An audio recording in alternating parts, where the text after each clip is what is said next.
శాంతి. ఈరోజు 25/1/26 జనవరి 25వ తేదీ ఆదివారము.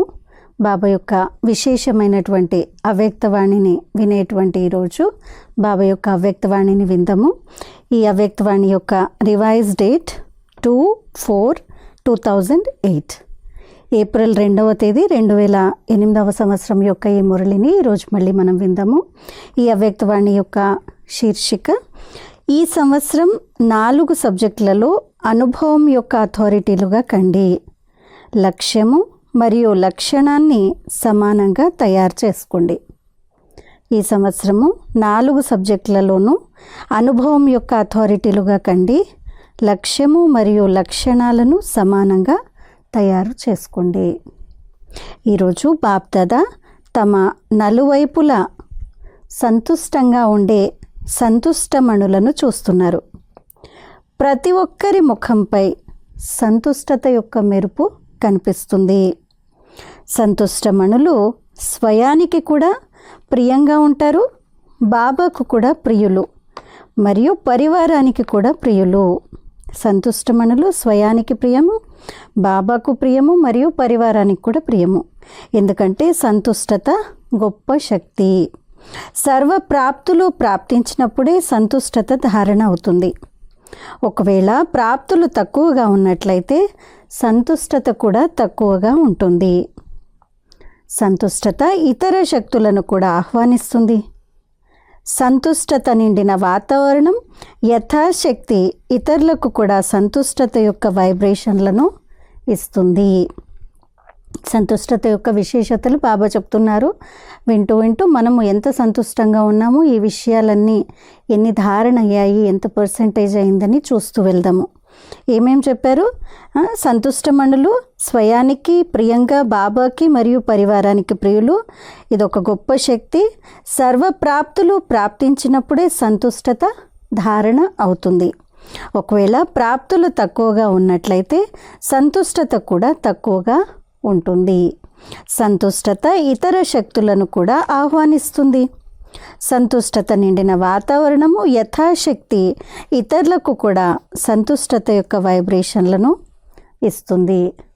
ఎవరైతే సంతుష్టంగా ఉంటారో వారి గుర్తు, వారు సదా ప్రసన్న చిత్తులుగా కనిపిస్తారు. సదా ముఖము హర్షిత ముఖంగా స్వతహాగానే ఉంటుంది. ఎటువంటి పరిస్థితి సంతుష్ట ఆత్మ యొక్క స్వస్థితిని కదిలించలేదు. ఎంతటి పెద్ద పరిస్థితి అయినా కానీ సంతుష్ట ఆత్మకు అది కార్టూన్ షోలా మనోరంజకంగా కనిపిస్తుంది. అందుకే వారు పరిస్థితిలో కలవరపడరు మరియు పరిస్థితి వారిపై దాడి చెయ్యలేదు, ఓడిపోతుంది. అందుకే అతీంద్రియ సుఖమయ జీవితాన్ని అనుభవం చేస్తారు. శ్రమ చేయవలసిన అవసరం లేదు, మనోరంజకంగా అనుభవం అవుతుంది. కావున ప్రతి ఒక్కరూ తమను తాము పరిశీలించుకోండి. పరిశీలించుకోవడం అయితే వచ్చు కదా బాబా అడుగుతున్నారు, మళ్ళీ వచ్చు కదా. ఎవరికైతే పరిశీలించుకోవడం వచ్చో, స్వయాన్ని, ఇతరులను కాదు స్వయాన్ని పరిశీలించుకోవడం వచ్చు అని భావిస్తే వారు చేతులెత్తండి. పరిశీలించుకోవడం వచ్చా? అచ్చా, అభినందనలు. పిల్లలు ప్రతి ఒక్కరికి ప్రతిరోజు అమృత వేళ బాప్దాదా వరదానం కూడా భిన్న భిన్న రూపాలలో ఇదే లభిస్తుంది. సంతోషంగా ఉండండి, వర్ధిల్లండి, జీతే రహో. ప్రతిరోజు వరదానం అందరికీ లభిస్తుంది. స్వీకరించారా? సంతోషంగా ఉండండి మరియు జీవిస్తూ ఉండండి అని, వర్ధిల్లండి అని అంటున్నారు. బాప్దాదా అందరికీ ఒకే విధంగా ఒకేసారి వరదానాన్ని ఇస్తారు. కానీ తేడా ఏంటి? నంబర్ వారీగా ఎందుకు అవుతున్నారు? దాత ఒక్కరే, ఇచ్చేది కూడా ఒకే విధంగా, ఒకరికి కొద్దిగా మరొకరికి ఎక్కువగా ఇవ్వటం లేదు. విశాల హృదయంతో ఇస్తారు. కానీ తేడా ఎక్కడొస్తుంది? ఈ అనుభవం కూడా అందరికీ ఉంది. ఎందుకంటే ఇప్పటి వరకు బాప్దాదా వద్దకు ఒక మాట చేరుకుంటూనే ఉంది. అదేంటో తెలుసు కదా. అప్పుడప్పుడు కొంచెం కొంచెం ఇప్పటికీ ఈ మాటలు వస్తున్నాయి. బ్రాహ్మణ ఆత్మల జీవితం అనే డిక్షనరీలో ఈ 2 మాటలు తొలగిపోవాలి అని బాప్దాదా చెప్పారు. అవినాశి తండ్రి, అవినాశి ఖజానాలు, మీరందరూ కూడా అవినాశి శ్రేష్ఠ ఆత్మలు. మరి ఏ మాట ఉండాలి? అప్పుడప్పుడా లేదా సదానా? ప్రతి ఖజానా ముందు పరిశీలించుకోండి. సర్వశక్తులు సదా ఉన్నాయా? సర్వగుణాలు సదా ఉన్నాయా? మీ భక్తులందరూ మీ గుణగానాన్ని చేసేటప్పుడు ఏమని పాడుతారు? అప్పుడప్పుడు గుణదాతలు అని అంటారా? బాప్దాదా ప్రతి వరదానంలో సదా అన్న మాటను చెప్తారు. సదా సర్వశక్తిమంతులు. ఒకసారి శక్తిమంతులు, మరోసారి సర్వశక్తిమంతులు అని చెప్పలేదు. ప్రతి సమయము 2 మాటలు మీరు కూడా చెప్తారు, బాబా కూడా చెప్తారు. సమానంగా కండి, కొంచెం కొంచెం సమానంగా కండి అని చెప్పరు. సంపన్నము మరియు సంపూర్ణము. మరి పిల్లలు అప్పుడప్పుడు ఏం చేస్తుంటారు? బాప్దాదా కూడా ఆటను చూస్తుంటారు కదా. పిల్లల ఆటనైతే చూస్తూనే ఉంటారు. పిల్లలు ఏం చేస్తారు? కొందరు, అందరూ కాదు, ఏ వరదానం అయితే లభించిందో ఆ వరదానం గురించి ఆలోచించి వర్ణన చేసి పుస్తకంలో నోట్ చేసుకుని స్మృతి కూడా చేసుకుంటారు. కానీ వరదానం రూపీ బీజాన్ని ఫలప్రదం చేసుకోరు. ఆలోచిస్తారు, రాసుకుంటారు, అన్నీ చేస్తారు, కానీ ఆ బీజాన్ని ఫలప్రదం చేసుకోరు. బీజం నుండి ఫలాన్ని పొందలేరు. కేవలం వర్ణన చేస్తూ మంచి వరదానము అని అనుకుని సంతోషపడిపోతూ ఉంటారు. వరదానం బీజం వంటిది, కానీ ఎవరు ఎంతగా ఫలప్రదం చేసుకుంటారో అంతగా వారు వృద్ధిని పొందుతారు. ఫలప్రదం కావడానికి రహస్యం ఏంటి? వరదానం అనే బీజం ఫలప్రదం కావడానికి రహస్యం ఏంటి? సమయానికి కార్యంలో తీసుకురావటము. కార్యంలోకి తీసుకురావడం మర్చిపోతారు. కేవలం పుస్తకంలో చూసి చాలా బాగుంది, చాలా బాగుంది అని వర్ణిస్తూ ఉంటారు. బాబా చాలా మంచి వరదానాన్ని ఇచ్చారు, కానీ ఎందుకోసం ఇచ్చారు? దానిని ఫలప్రదం చేసుకోవడానికి ఇచ్చారు. బీజంలో ఫలం యొక్క విస్తారం ఉంటుంది. వరదానాన్ని స్మరణ చేస్తారు, కానీ వరదాని స్వరూపులుగా కావడంలో నంబర్ వారీగా అయిపోతారు. బాప్దాదా ప్రతి ఒక్కరి భాగ్యాన్ని చూసి హర్షితమవుతున్నారు, కానీ బాప్దాదా యొక్క హృదయపు ఆశ ముందు కూడా వినిపించి ఉన్నాము. అందరూ చేతులు కూడా ఎత్తారు, గుర్తుందా? మేము కారణాన్ని సమాప్తం చేసి సమాధాన స్వరూపులుగా అవుతాము అని. హోంవర్క్ గుర్తుందా? కొంతమంది పిల్లలు ఆత్మిక సంభాషణలో కానీ లేక ఉత్తరాలు, ఈమెయిల్స్ ద్వారా రిజల్ట్ను వ్రాసారు కూడా. అచ్చా, అటెన్షన్ అయితే పెట్టారు, కానీ బాప్దాదాకు నచ్చే మాట సదా అది ఉందా? మీరందరూ ఎవరైతే వచ్చారో విని ఉన్నా, చదివి ఉన్నా, కానీ హోంవర్క్లో 1 నెల మాత్రమే అయింది, ఎక్కువ కాలేదు. మరి ఈ నెలలో లక్ష్యం అయితే పెట్టుకున్నారు. ఇతరులతో వర్ణన కూడా చేశారు, కానీ 1 నెలలో హోంవర్క్లో మంచి మార్కులు తీసుకున్నవారు చేతులెత్తండి. ఎవరైతే పాస్ అయ్యారో వారు పాస్ అయ్యారు. Pass with honour, pass with honour వారిని దర్శనం చేసుకోవాలి కదా. మాతలు లేరా? సోదరిలు, టీచర్లు చేతులెత్తలేదు. ఎవ్వరూ లేరా? మధువనం వారు? ఇదైతే చాలా తక్కువ రిజల్ట్ ఉంది, ఎందుకంటే చాలా కొద్దిమంది లేచారు. అచ్చా, సెంటర్లలో కూడా ఉండి ఉంటారు. అభినందనలు, చప్పట్లు కొట్టండి. బాప్దాదాపై ప్రేమ ఎవరికి ఉంది, ఎంత ఉంది అని బాప్దాదా అడిగినప్పుడు బాప్దాదా చిరునవ్వు నవ్వుతారు. అప్పుడు ఏమని జవాబు చెప్తారు? బాబా ఎంత ఉందంటే జవాబు చెప్పలేము అని అంటారు. జవాబు చాలా బాగా ఇస్తారు. బాప్దాదా కూడా సంతోషపడిపోతారు. కానీ ప్రేమకు రుజువు ఏమిటి? ఎవరిపై అయితే ప్రేమ ఉంటుందో, ఈ రోజుల్లో ప్రపంచంలోని వారికి దేహాభిమానపు ప్రేమ ఉన్న కారణంగా ప్రాణాన్ని త్యాగం చేస్తున్నారు. మరి పరమాత్మ ప్రేమ బాబా చెప్పిన తర్వాత పిల్లలకు చేయడంలో కష్టం ఎందుకు వస్తుంది? బాబా చెప్పారు, పిల్లలు చేశారు. బాబా, మేము బలిహారమయ్యే దీపపు పురుగులము, దీపంపై బలిహారమయ్యే వారము అని పాటలు చాలా మంచి మంచివి పాడతారు. మరి కారణము అన్న మాటను స్వాహా చేయలేరా? ఇప్పుడైతే ఈ సంవత్సరానికి చివరి టర్న్ వచ్చేసింది. వచ్చే సంవత్సరంలో ఏమవుతుందో అదైతే మీరు మరియు బాబా చూస్తూనే ఉన్నారు, చూస్తారు కూడా. కానీ ఈ ఒక్క మాటను, సమయాన్ని చూసి, సమయపు పిలుపు అని మీరు అంటారు కదా, కాల్ ఆఫ్ టైం అని అంటారు కదా, భక్తుల పిలుపు, సమయపు పిలుపు, దుఃఖ ఆత్మల పిలుపు, మీ స్నేహి సహయోగి ఆత్మల పిలుపును మీరే పూర్తి చేస్తారు కదా. మీ టైటిల్ ఏంటి? మీ కర్తవ్యం ఏంటి? ఏ కర్తవ్యం కోసం బ్రాహ్మణులుగా అయ్యారు? విశ్వ పరివర్తకులు అన్నది మీ టైటిల్. విశ్వ పరివర్తన మీ కార్యము. మీకు తోడుగా ఉన్నది ఎవరు? బాబ్దాదాతో పాటు ఈ కార్యంలో నిమిత్తులుగా అయ్యారు. మరేం చేయాలి? ఇప్పుడు కూడా చేస్తారా అని చేతులు ఎత్తిపిస్తే అందరూ ఎత్తేస్తారు. లక్ష్యాన్నైతే ఉంచారు. బాబ్దాదా చూశారు. పూర్తిగా ఈ సంవత్సరం సీజన్లో అందరూ సంకల్పం అయితే చేశారు.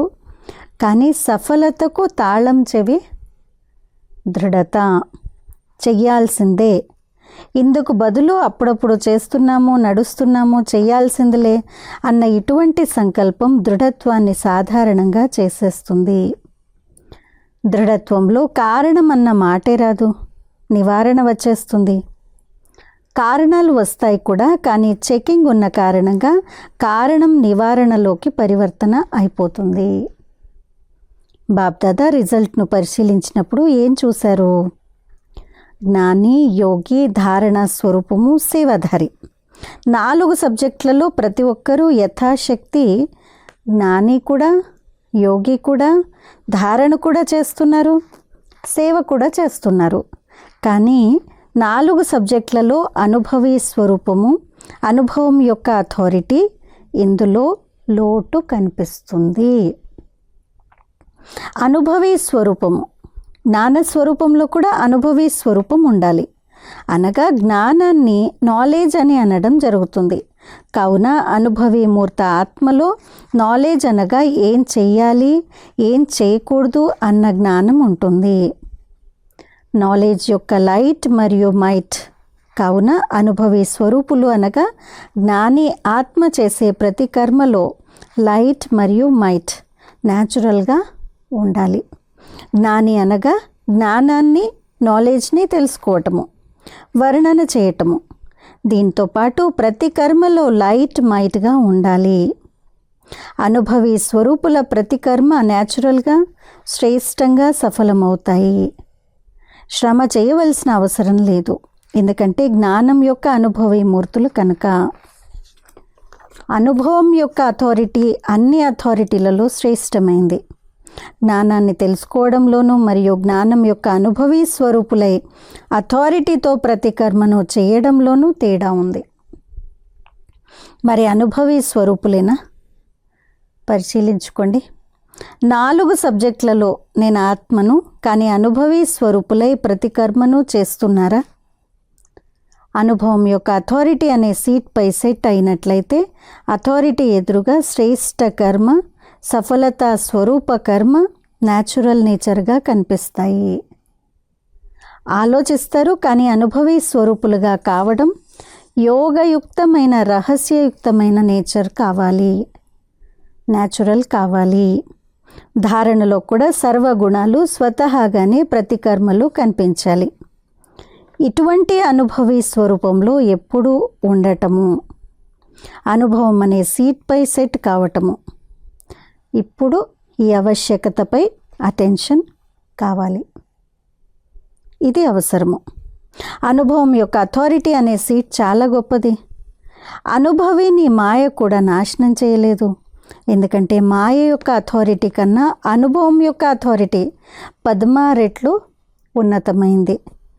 ఆలోచించటం వేరు, మననం చేయడం వేరు.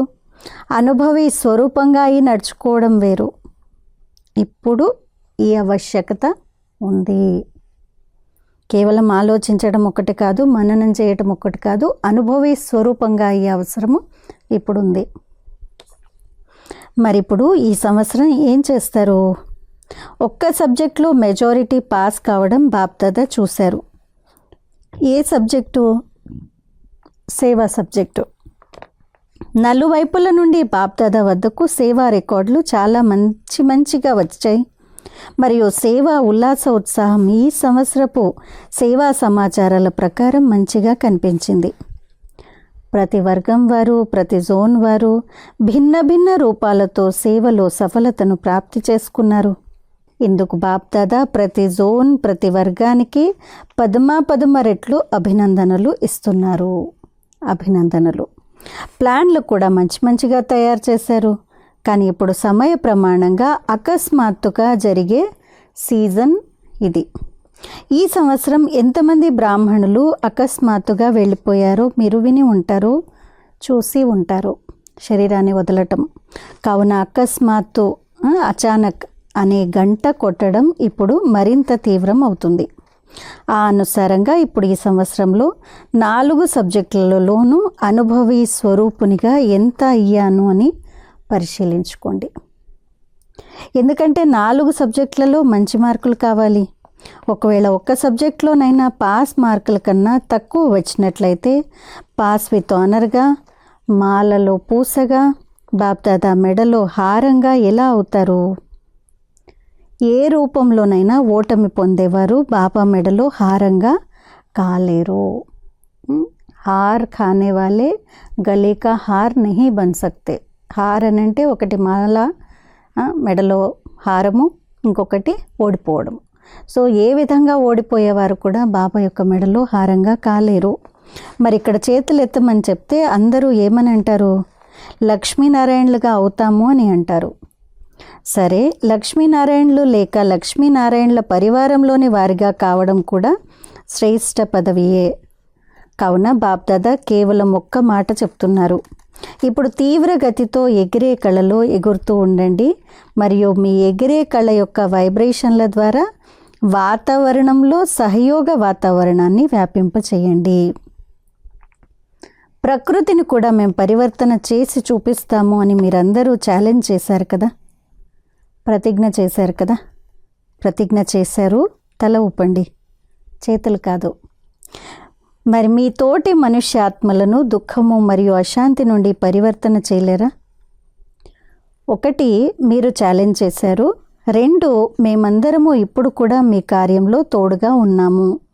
పరంధామంలో కూడా తోడుగా ఉంటాము మరియు రాజ్యంలో కూడా బ్రహ్మబాబా తోడుగా ఉంటాము అని బాప్దాదాకు కూడా ప్రతిజ్ఞ చేశారు కదా. ఈ ప్రతిజ్ఞ చేశారు కదా. కావున తోడుగా నడుస్తాము, తోడుగా ఉంటాము మరియు ఇప్పుడు కూడా తోడుగా ఉన్నాము. మరి బాబా ఇచ్చే సూచనను సమయానుసారంగా ప్రాక్టికల్లో చూస్తూనే ఉన్నారు. అకస్మాత్తుగా, ఎవర్ రెడీ, అచానక్, ఎవర్ రెడీ. దాది వెళ్ళిపోతారు అని ఆలోచించగలిగారా? అకస్మాత్తుగా జరిగే ఆటను చూశారు. కావున ఈ సంవత్సరం ఎవర్ రెడీ. బాబా మనో ఆశలను పూర్తి చేసే ఆశా దీపాలుగా తయారు కావాల్సిందే. బాబా ఆశలైతే తెలుసు కదా, తయారవుతారా? లేక అవుతాంలే, చూద్దాంలే, తయారు కావాల్సిందే అని భావించేవారు చేతులెత్తండి. చూడండి, కెమెరాలో వస్తోంది. బాప్దాదానైతే చాలా బాగా సంతోషపెడతారు.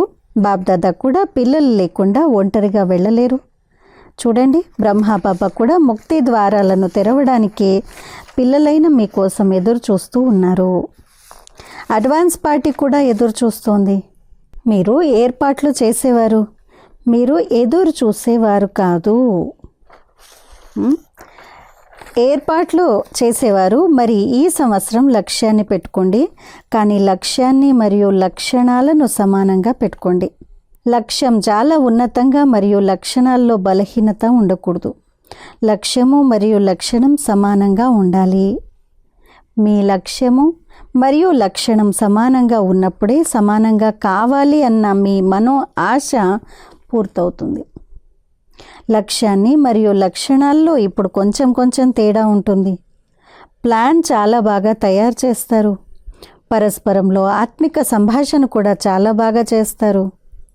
ఒకరికొకరు అటెన్షన్ కూడా ఇచ్చుకుంటూ ఉంటారు. దృఢత్వం మా జన్మసిద్ధాధికారము.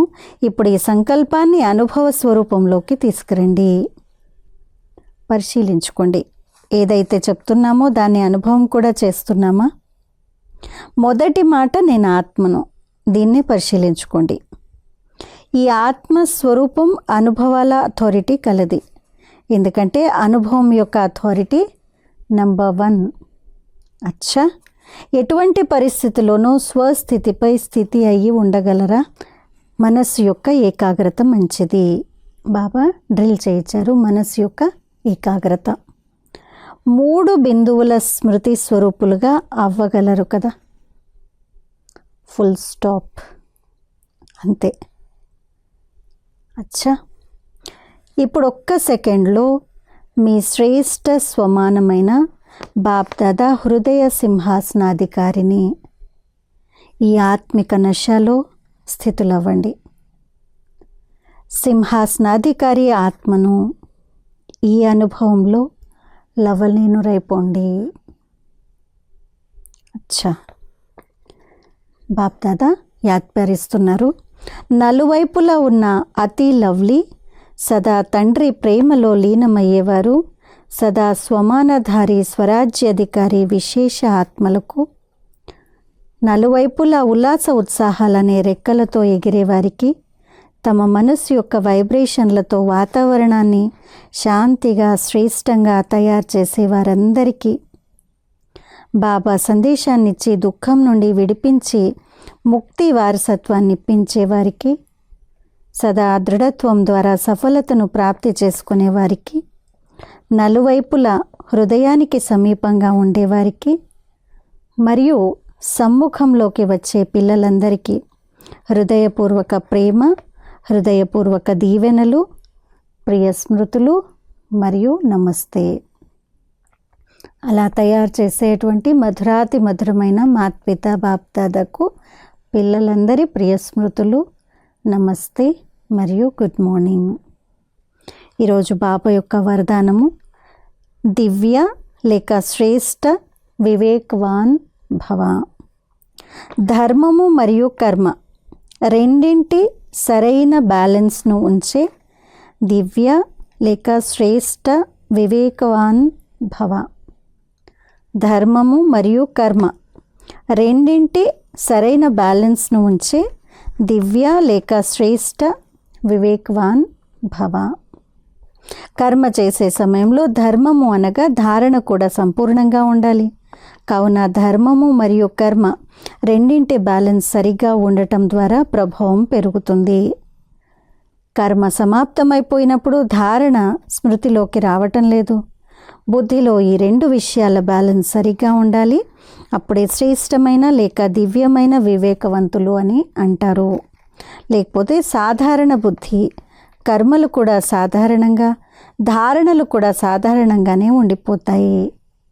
కావున సాధారణతలో సమానతను తీసుకురావడం కాదు, శ్రేష్టతలో సమానత ఉండాలి. ఏ విధంగా కర్మలు శ్రేష్టంగా ఉన్నాయో అలా ధారణలు కూడా శ్రేష్టంగా ఉండాలి. స్లోగన్: మీ మనస్సును, బుద్ధిని అనుభవం అనే సీట్పై నిలబెట్టినట్లయితే ఎప్పుడూ అప్సెట్ అవ్వజాలరు. మీ మనస్సును, బుద్ధిని అనుభవం అనే సీట్పై నిలబెట్టినట్లయితే ఎప్పుడూ అప్సెట్ అవ్వజాలరు. అచ్చా, అవ్యక్త ప్రేరణ. ఈ అవ్యక్త మాసంలో బంధనముక్తులుగా ఉంటూ జీవన్ముక్త స్థితిని అనుభవం చేసుకోండి. జ్ఞానస్వరూపులై మాస్టర్ నాలెడ్జ్ఫుల్గా, మాస్టర్ సర్వశక్తివంతులుగా అయిన తర్వాత కూడా ఒకవేళ యుక్తియుక్తం కానటువంటి కర్మను ఏదైనా చేసినట్లయితే ఆ కర్మ బంధనము అజ్ఞాన కాలంలోని కర్మబంధనం కంటే కోటాను రెట్లు ఎక్కువగా ఉంటుంది. అందువలన బంధనముక్త ఆత్మలు కూడా స్వతంత్రులుగా అవ్వని కారణంగా వారు అనుకున్నది చేయలేకపోతారు. కనుక యుక్తియుక్త కర్మ ద్వారా ముక్తిని ప్రాప్తి చేసుకోండి. అచ్చా, ఈరోజు అవ్యక్త మాసం కోసం విశేష పురుషార్థంలో భాగంగా ఈరోజు సోమానము. నేను బ్రహ్మబాబా సమానంగా సర్వ బంధనాలతో ముక్తుడను, జీవన్ముక్త ఆత్మను. योगाभ्यासमु मैं आत्मा मास्टर नॉलेजफुल हूँ, ज्ञान की शक्ति से संपन्न बन हर कर्म युक्ति युक्त करते हुए बंधन मुक्त स्थिति का अनुभव कर रही हूँ. నేను ఆత్మను, మాస్టర్ నాలెడ్జ్ఫుల్ను. జ్ఞానం యొక్క శక్తితో సంపన్నంగా అయి ప్రతి కర్మ యుక్తియుక్తంగా చేస్తూ బంధనముక్త స్థితిని అనుభవం చేస్తున్నాను. ఈరోజు ధారణ, మాస్టర్ నాలెడ్జ్ఫుల్ బన్కర్ యుక్తియుక్త కార్య కర్ణ. మాస్టర్ నాలెడ్జ్ఫుల్గా అయ్యి, మాస్టర్ జ్ఞానసాగర్లుగా అయ్యి యుక్తియుక్తంగా కర్మలు చేయండి. ఇది బాబా ఇచ్చిన ఈరోజు ధారణ మరియు యోగాభ్యాసాన్ని మనం ఈరోజంతా చేద్దాము. అచ్చా, ఓం శాంతి.